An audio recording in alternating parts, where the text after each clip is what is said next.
Bienvenue à toi pour l'épisode du mois de mars de BOA. Donc ce mois-ci, le sujet qu'on va aborder, c'est tout simplement notre relation avec notre deux roues. Savoir si on a une relation passionnelle ou juste utilitaire ou que sais-je, et comment on en est arrivé jusque-là. Alors en ce qui nous concerne, je vais parler pour une fois égoïstement que de ma poire parce que jusqu'à présent je suis le seul pilote à bord. Donc voilà, je vais parler tout simplement de ma relation avec mon deux roues. Alors tout ça est né à ma naissance, visiblement. Parce que aussi loin que je me souvienne, j'ai toujours été passionné par les deux roues, quels qu'ils soient. Et il n'y a pas vraiment d'explication dans le sens où ma famille n'a jamais été motarde. C'est-à-dire qu'on n'a jamais eu personne qui conduise quoi que ce soit en deux roues, que ce soit un 50, un scooter ou autre. Et d'ailleurs, comme beaucoup de familles non motardes, le deux roues était plus considéré comme un véhicule de tous les dangers, véhicule de la mort qu'autre chose. Donc moi-même, je n'ai pas le droit de conduire un deux roues jusqu'à l'âge de mes 30 ans. Tout simplement l'âge où j'ai pu me payer tout seul le permis, le deux roues et tout ce qui va avec. Voilà, donc aucune explication pour la contamination par le virus. Tout ce que je sais, c'est que je l'ai eu et je l'ai bien. Voilà, il est toujours là. Et c'est pas du tout estompé avec le temps, bien au contraire. Donc quand j'étais petit, tout simplement j'étais comme beaucoup de gamins qu'on croise quand on s'arrête à un feu ou autre, à côté des voitures, et j'étais de ces petits gamins là qui te regardent avec des yeux écarquillés, qui te font des gros sourires, des petits coucous, etc. Voilà, j'étais tout simplement admiratif devant le deux roues. Après, je me suis donc, comme j'ai dit, j'ai attendu 30 ans pour avoir mon deux roues. Et donc pour assouvir ma passion et découvrir le monde motard au passage, parce que ça aussi c'est un kiff extraordinaire de partager cette passion avec des gens. C'est tout bête mais c'est génial. Et ce qui me plaît dans le deux roues, c'est il y a beaucoup de choses. Et c'est dur à définir. Pour faire simple, je dirais que déjà c'est le fait de faire corps avec la machine. C'est-à-dire qu'on vit vraiment avec elle, on sent les imperfections du terrain, on se penche avec elle, on subit les accélérations et les freinages avec elle, etc. Et aussi, donc en parlant de ça, le côté accélération me plaît pas mal. C'est-à-dire que quand ça peut un peu tirer dans les bras et pousser dans le dos, je suis pas contre de temps en temps, ça réveille un peu. Et donc c'est toutes ces sensations que je n'ai pas en voiture. Alors ça ne me dérange pas de rouler des heures en voiture, mais c'est vrai que j'ai pas de passion particulière pour la voiture. Pour moi, une voiture, ça me sert tout simplement à aller d'un point A à un point B, et ça s'arrête là. Voilà. Alors que la moto, ça sert à aller d'un point A à un point B en passant par les points A1, A2, A3, A4, A5, A6, A7, etc. Tous les détours possibles et inimaginables. En fait, le deux roues, c'est une relation un peu inexplicable, viscérale carrément. Parce que on aime, en tout cas moi j'aime bien aller au magasin, et c'est le seul magasin que j'aime bien faire pour acheter n'importe quel équipement, que ça aille du sac à dos, je sais pas moi, sac de réservoir, aux bottes, aux blousons, aux gants, dorsales, etc. C'est simplement un plaisir, voire même des équipements, des pièces moto. Pour l'embellir, pour la changer de look, etc. Et ça, ça fait partie de la relation que j'ai avec ce deux roues. Et je dis ce deux roues parce que là, c'est la VFR 800. Avant, j'avais une ER6F. Et c'est pareil, j'avais un peu le même type de relation avec ma première. Et le jour où elle a été volée, malheureusement, parce qu'elle a été volée au bout d'un mois seulement, et ça m'a déchiré le cœur. Et j'ai mis pas mal de temps avant de retrouver donc cette VFR, et j'y suis allé par plaisir, mais voilà, j'avais quand même un petit remords, un petit regret d'avoir perdu mon ER6F, et finalement j'ai de nouveau une passion réelle avec cette VFR que j'aurais bien du mal à revendre si j'étais amené à la revendre, parce que pour l'instant j'y pense absolument pas. Même si d'autres motos me font aussi rêver, mais voilà, à chaque fois que je remonte sur la mienne, et ben c'est la mienne, c'est ma titine à moi, et la passion est toujours là. Donc maintenant, comme d'habitude, je vais laisser la parole au suivant, et on se retrouve le mois prochain. Allez, salut! Et salut à tous. En ce moment, pour moi, la moto, c'est plus pour aller au lycée, parce que c'est l'hiver, enfin, c'est la fin de l'hiver. Du coup, les balades, on peut pas trop. En plus, j'ai pas trop le temps. Du coup, voilà. Sinon, comment est venue la moto? Et ben, au début, c'était avec mon père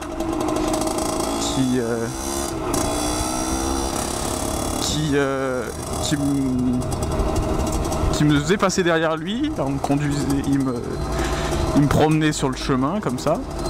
Ben, j'étais petit, hein. Puis après c'est parti sur une petite école de motocross de Piwi quand j'étais plus petit.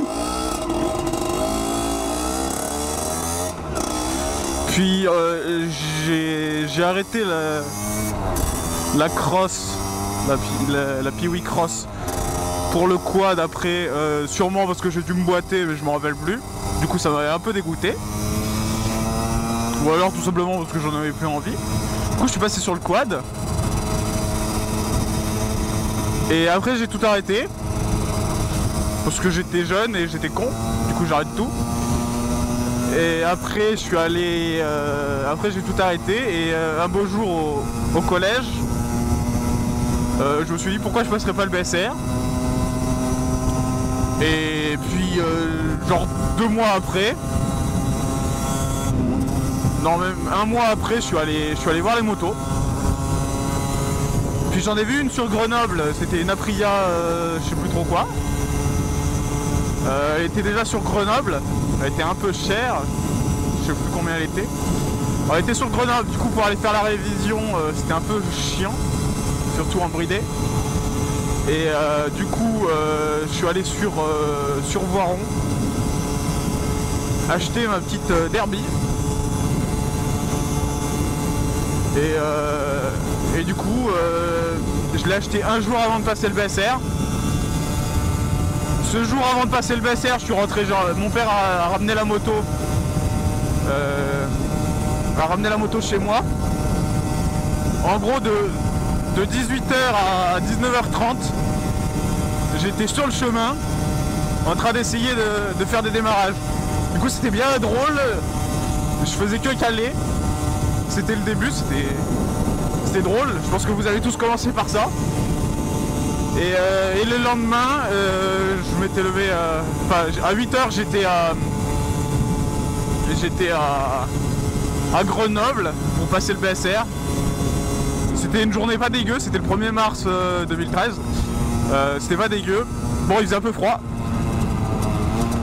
Mais c'était franchement bien. Et puis maintenant, bah voilà, ça fait 2 ans que je suis sur ma 50. Et puis ça fait 2 ans que je roule comme ça.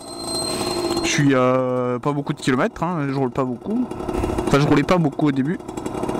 Je suis à 6000 km. C'est pas énorme en 2 ans. Mais c'est déjà ça. Bon bah voilà, pour moi, l'histoire s'arrête ici pour l'instant, en espérant qu'elle continue bien longtemps. Et si vous voulez raconter votre histoire dans les commentaires, ça fait toujours plaisir. Allez, salut! Alors, comment je définirais la relation avec mon 2 roues? Bah écoutez, je la fais hurler tous les soirs, hein. C'est l'amour fou entre nous. Je la monte, je la cravache, comme je veux. Ça va bien avec le sujet du mois dernier, ça. Bon, plus sérieusement, donc comment je définis la relation avec mon 2 roues? Pour moi c'est un loisir, une passion. Donc on avait évoqué de parler de notre histoire, de comment on a connu la moto. Et moi à mon avis c'est un truc que j'ai depuis tout petit, je pense, hein. Je suis d'une famille de motards, donc un père motard, un tonton motard, enfin plusieurs tontons motards. tout le monde motard à fond. Il y en a qui ont un peu arrêté, parce qu'ils ont un peu perdu l'envie, mais bon, en général ça se garde quand même. Et en fait, tout petit, mon père avait une moto et allait travailler en moto et rentrer en moto. Et souvent, on se retrouvait chez ma grand-mère le soir. Et quand on se retrouvait chez ma grand-mère, au moment de partir, j'allais toujours lui choper ses clés pour aller démarrer sa moto et tourner un peu l'accélérateur. Ça m'éclatait, j'adorais ça. Ça peut paraître débile, mais non, c'était mon gros kiff. Et du coup, après, ça c'était quand j'avais 4-5 ans, on va dire. Après, j'ai été faire des tours de moto derrière lui, derrière mes tontons et derrière mon père. Donc là, c'est devenu un peu plus concret. Et ensuite, parce que bon, mon père il avait un club de moto. Et du coup, il faisait des mob cross en fait. Il modifiait des petites 50 vario pour faire des tours dans un terrain prévu. C'était un mob cross. Il s'éclatait. Le but c'était pas vraiment la course, hein, c'était de bien se marrer et de boire des coups. Mais du coup, il avait une moto qui stockait chez nous, même plusieurs, pour avoir des pièces pour sa moto. En fait, il chopait des pièces à droite à gauche. Et du coup, nous, quand il la prenait pas pour faire du mobcross, nous, on la chopait, on allait faire des tours dans le jardin. Donc on avait une petite 102 qui servait pour les pièces, mais qui marchait quand même. Et on s'éclatait. Et puis le voisin venait nous hurler dessus parce qu'on faisait du bruit le dimanche. On faisait des tours dans le jardin toute la journée, quoi. Un truc de taré. Avec mon frère et mon cousin, on faisait des tours de mobilette dans le jardin. On saccageait les fleurs du jardin. Et à ce moment-là aussi, mon frère a eu sa première 50, une DT50 Vario. Et alors là, c'était le bordel parce que mon cousin a voulu une 50 aussi, donc il a acheté une 50. Et donc du coup, ils avaient tous les deux une 50. Ils venaient en faire dans le jardin, moi j'avais la 102. Et c'était Bagdad. Le jardin c'était Bagdad. Et donc après, c'est moi qui ai eu l'âge d'avoir une 50, parce que j'étais un peu plus petit que mon frère et mon cousin, j'avais 4 ans de moins, donc à un moment c'est moi qui ai eu le droit d'avoir une 50. Et à ce moment-là, mon frère lui, il avait une voiture carrément. Du coup, j'ai récupéré sa 50, qu'il avait sagement serré. Donc j'ai récupéré le moteur en vrac et bon, la partie cycle ça allait, mais c'était un peu dégueulasse. Et là, j'avais pas le choix, de toute façon j'avais pas d'argent. Et mon père m'a aidé, il m'a dit on va la retaper. Donc il allait m'acheter les premières pièces pour retaper le moteur, les roulements et tout le bordel. Et puis on s'y est mis à deux le soir, l'hiver pendant qu'il faisait froid. On a desserré le moteur. Et puis là je me suis trouvé presque une passion pour la mécanique. J'étais content parce que j'avais les mains dans le moteur. Et sans qu'on m'explique, j'arrivais à comprendre comment ça marchait. Donc je me disais, là l'essence elle arrive, elle se mélange avec l'air, ça rentre dans le moteur, c'est aspiré par le moteur. Et donc j'arrivais à trouver toutes les causes de relation à effet dans le moteur. C'était un aboutissement pour moi. J'avais 14 ans. Et je venais d'avoir le BSR bien sûr. Donc c'est à partir de ce moment-là que j'ai commencé à aimer la moto, parce que j'en faisais pour de vrai, c'était plus derrière quelqu'un, c'était moi. Et donc mes premiers tours de roue, je vous ai déjà raconté la dernière fois, je les ai fait avec mon cousin qui était déjà en 50, et j'étais un peu flippé quand même, je devais me faire le plein, c'était un road trip pour moi d'aller faire le plein, il y avait 5 km, c'était le bout du monde. Et puis après j'ai pris confiance et puis c'était la moto, j'adorais ça, mais au début c'était un peu plus pour aller voir les copains sans trop se fatiguer, mais c'est rapidement devenu une vraie passion, puisque après j'ai commencé à changer des pièces, à vouloir aller plus vite, que ma moto soit plus jolie, donc j'ai acheté plein de pièces. Et à un moment mon père m'a dit au lieu de te ruiner dans ta 50, pourquoi tu prends pas une 125? Donc je me suis payé le permis 125, j'ai acheté ma première 125, neuve en plus. Et là, bah, c'est là que ça a vraiment commencé, quoi. J'avais acheté quelque chose de moi-même, j'avais tout fait moi-même. Je me suis rendu compte que c'était vraiment quelque chose que j'adorais. Et ça s'est construit comme ça. Et donc maintenant la moto, en fait, là je regrette un peu parce que maintenant ça me permet d'aller travailler surtout matin et soir. Donc le week-end, bon, on n'a plus trop envie d'en faire. Mais sinon, pour moi, c'est un échappatoire. Quand j'en fais pas pendant 3-4 jours, par exemple, ça me manque, il faut que j'en fasse. Quand je la retrouve, je suis content. Et quand j'ai des problèmes un peu dans ma vie privée, et bah, je vais faire de la moto, j'oublie tout. C'est vraiment un échappatoire. C'est une passion, quoi. Et donc maintenant, j'en suis là, tout équipé, enfin presque, il manque le pantalon, ma propre moto. Que j'ai vraiment choisi, le gros cube et tout, ben c'est vraiment quelque chose qu'on garde à vie, je pense. Bon, après plus tard il y a les enfants, peut-être qu'on perd un peu le goût du risque parce que on sait que c'est risqué, hein. On aime ça même si c'est risqué. Moi j'en profite pour adresser un petit message à tous les trolls qui me disent que je suis pas motard dans mes commentaires, que je fais que de la merde et tout ça. Si j'étais pas motard, je comprends pas comment j'aurais pu vous raconter cette histoire que vous avez entendue juste avant. Voilà, mais bon, ça, je pense que personne ne le regardera, enfin les trolls ne le regarderont pas, il y aura que les gens qui aiment bien qui le regarderont. Et bien sur ce, je passe la parole à Monsieur Marty, qui va nous raconter aussi comment il aime cravacher sa nouvelle belle, ou je sais pas s'il a acheté encore ou pas, je crois qu'elle n'est pas encore livrée. Il va nous raconter comment il cravache sa vieille, puis après il va nous raconter comment il compte cravacher sa nouvelle. Et bah du coup, je lui passe la parole. Allez, salut. Au nom de la Père, du Fils et du Saint-Marty, Amen. Aujourd'hui épisode Bikers on Air. Et c'est d'ailleurs le dernier que je vais faire avec la Shiver. Et ça tombe bien parce qu'aujourd'hui on parle de la relation qu'on a avec son deux roues. Et je pense que vous allez être un peu déçus. Pourquoi je dis ça? Tout simplement parce que vous attendez à des mots comme passion, kiff, fun, etc. Et moi je vais vous parler de mots comme utilitaire, indispensable, des trucs très très basiques. Qu'est-ce qu'il raconte Marty? Je suis arrivé sur Marseille il y a environ 3 ans et je faisais pas du tout de moto. La moto, je m'en foutais royalement. Franchement, je voyais pas l'intérêt de faire de la moto. Tous mes potes qui étaient motards, ils s'étaient viandés. À chaque fois je leur disais, écoute, je vois pas l'intérêt de faire un truc où tu peux risquer ta vie tous les jours. Un gars il te raconte, ouais mais c'est les sensations, etc. Ouais mais enfin tu risques ta vie quoi. Et puis en arrivant sur Marseille, j'ai eu un gros problème. Ce qui s'appelle la congestion, c'est-à-dire les bouchons. Je suis à 25 km de mon boulot environ. En voiture, je mettais 1h30. Ouais, 1h30 pour faire 25 bornes. Ça m'a vite fait gonfler. Et mes collègues ici, ils avaient tous le permis moto. À Marseille, si t'as pas le permis moto, c'est bouchon.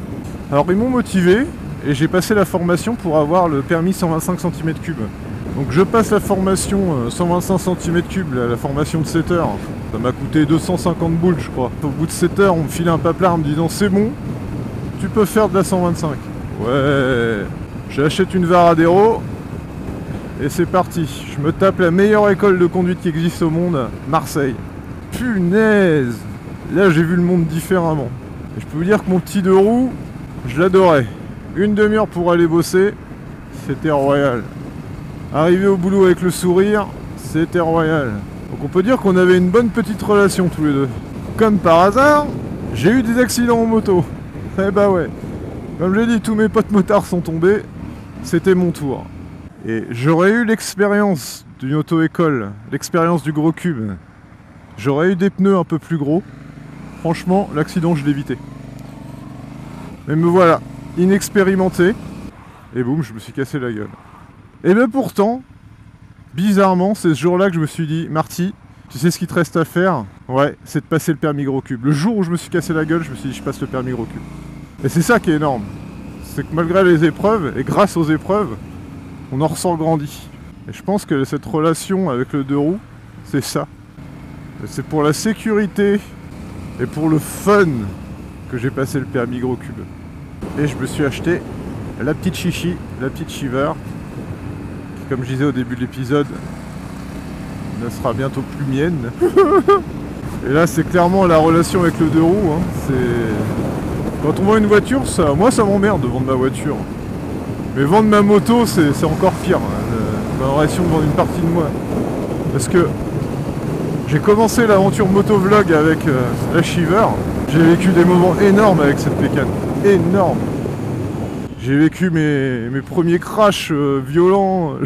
J'ai vécu mes premières grandes sensations. Mon premier wheelie, c'était avec celle-là. Mes premiers posages de genoux. Bref, j'ai évolué avec cette machine et c'est dingue quoi. C'est que j'entends beaucoup dire que ouais, la bécane elle est pas top, faut que je fasse ci, faut que je fasse ça. Et ben en toute honnêteté, moi le problème c'était pas la bécane, hein. C'était le mec. Hein. Moi la bécane elle a toujours été au top, rien à y reprocher. Par contre le mec, pas top. Et c'est ça la relation avec le deux roues, c'est on vit un truc, on est un peu en symbiose avec sa bécane, et c'est notre moto, je veux dire, c'est on me file une autre Shiver, ah c'est pas ma Shiver, je me sens moins en confiance, alors que ma Shiver, c'est ma Shiver à moi. Cette moto elle m'a ouvert l'accès vers un nouveau monde, le monde des motards, et merci à toi la petite Shiver, t'as vendu du rêve, et je sais, et ça me fait encore plus plaisir, que tous les deux, notre relation, elle a donné envie à des mecs de passer le permis moto. Et ça, c'est wouh, on a gagné quoi, grande victoire. Franchement, c'est de la balle. Les mecs qui passent leur permis parce qu'ils ont vu des vidéos de motovlogging. Ils ont vu le fun qu'on peut avoir. Donc pour moi, c'est énorme cette relation qu'on a avec la bécane. Bah, sur ce, j'arrive bientôt sur mon lieu de travail qui a changé. Vous voyez, c'est plus Marseille. Je vous fais donc plein de bisous masculins. Et je vous dis quoi? Bah, je vous dis à la prochaine.